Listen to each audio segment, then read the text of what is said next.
there. My name's Brianna Parsons. I am a veterinarian, I'm an educator, and I'm a passionate farmer. And I'm here today to talk to you about FAIR Farms Gambia, an organization that I've run in collaboration with my Gambian co-founder, Sule Kamara, who is now my husband. We've run this for about 9 years. And so FAIR Farms Gambia is a demonstration farm in the Gambia in West Africa. And we have a vision for agriculture that is led by the people, where food celebrates cultures and where every part of the system, humans, animals, and the environment, is truly nourished. And so our organization, we have a research to impact approach that explores food system solutions for human health and nutrition, poverty alleviation and inclusive economic development, community well-being and empowerment, food security and food sovereignty, and environmental stewardship. We started as Gambia Goat Dairy in 2016, and we took our time and spent 2 years really embedding ourselves in the community to understand how poverty, malnutrition, food insecurity, underproductive agriculture, and inequality all intersect. And we wanted to really know what this meant for people's daily lives. We worked directly with Gambians to build our initial vision for a demonstration and research goat dairy farm. And we did this over 2018 to 2020, really building this vision from scratch. We built a goat barn, we had stakeholder visits with over 70 stakeholders in the country, and we expanded as we could until the global pandemic came. And that's when we began to experience all of the stresses of that time. Through that, we saw we had a need to expand our scope to really reach all of the farmers of the Gambia. And so what we did is we thought about what are the constraints and the opportunities from farm to fork, the entire value chain for the most marginalized farmers. And with that in mind, we diversified production so that we could catch many different types of farmers in the demonstration and research activities we do. We expanded into irrigated vegetable production with a seed nursery. We did fruit tree production, oranges, avocados. We got into silvopasture, which is a climate change resiliency strategy where you have various different tree species in your pasture to help abate heat stress in your animals, but also to keep more moisture into the soil. We got into rabbit production. We kept the goats, so we were producing crops for the goats, corn, alfalfa, lab, and we were composting manure and using that as fertilizer. And so key to expansion was this idea of circular farming, that waste from one of your production systems becomes a resource in another. So for example, we were composting our livestock manure, a waste, and we were able to use that as vegetable fertilizer for our garden.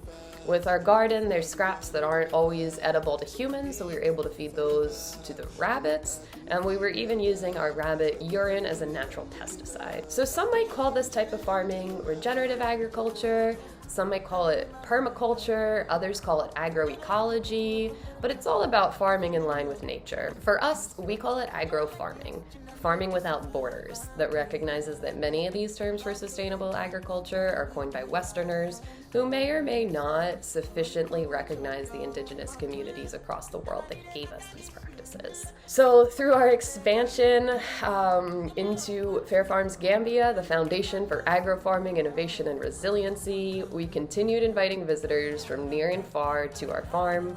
We've hosted over 100 visitors, including Penn Vet and UPenn students from the University of the Gambia, many local farmers, other health professionals, and public health students from the Medical Research Council of the Gambia. High school students and more all came to our farm to learn and share ideas. Importantly too, during this expansion into FAIR Farms Gambia, we formally partnered with Penn Vet to become a living community research hub, exploring how to make change with community-led agriculture.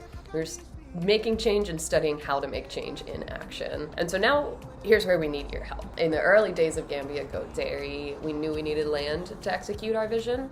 We knew we needed somewhere to farm so that we could teach others how to farm too. And land ownership is really one of these biggest equity issues in agriculture across the world, and it's really increasingly under pressure with a lot of the global changes we're experiencing in our time.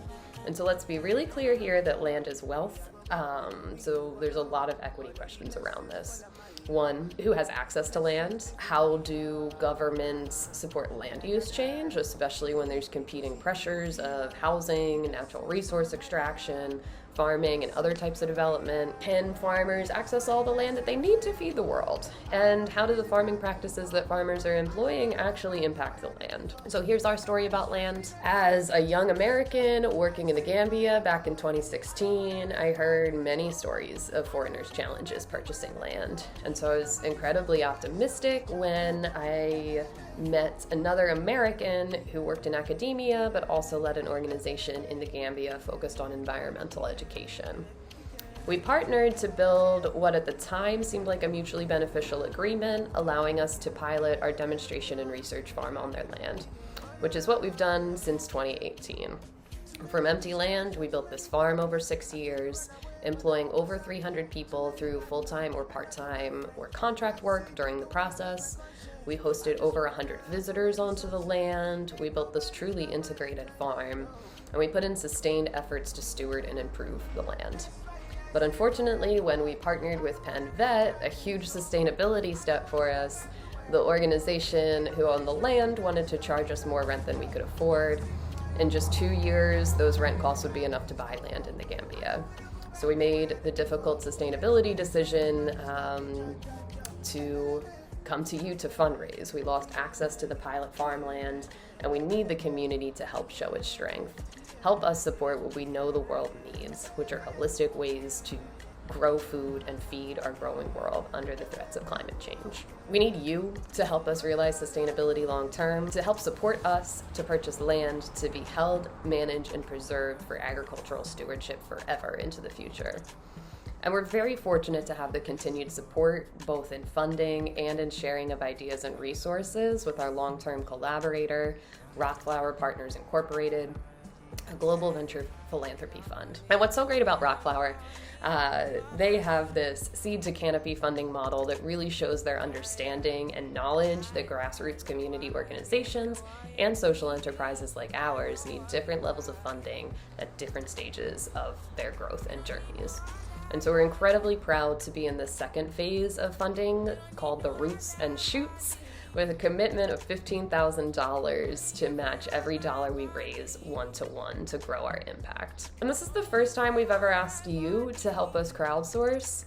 We're really proud of this, but we've supported all of our work through grant and philanthropic organizations, totaling over $300,000 over the course of our organization to support this work. But now we need our community across the globe to come together and support us to do what we do best, to share the power of sustainable African agro-farming across the globe. We're looking to raise $55,000, and we want every dollar to go into the farm. So if you're planning a large donation, we kindly request that you contact me, Dr. Brianna, so that we can avoid any processing fees. We can help facilitate a 501c3 tax-exempt donation. And if none of this is possible, we also have our GoFundMe page, which is linked below, and on our social medias that you can donate directly there. We're tracking the total dollars we raise, but we're also tracking the number of supporters we get so that we can really highlight this power of the grassroots. We know that truly every dollar and every level of support counts, and so that's why we need you.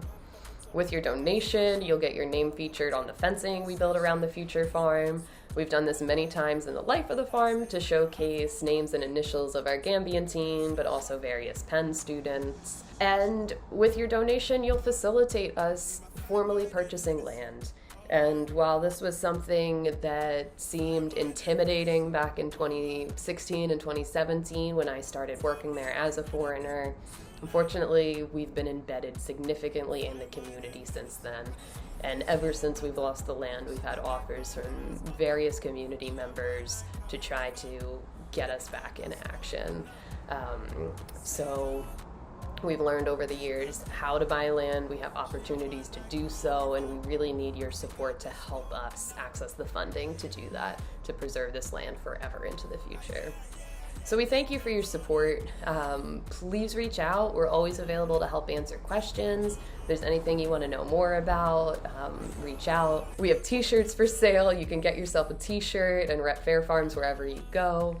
And so truly, from the bottom of our hearts, from our farm to you, from the Gambia to wherever in the world this video finds you, we wish you all the best. Thank you.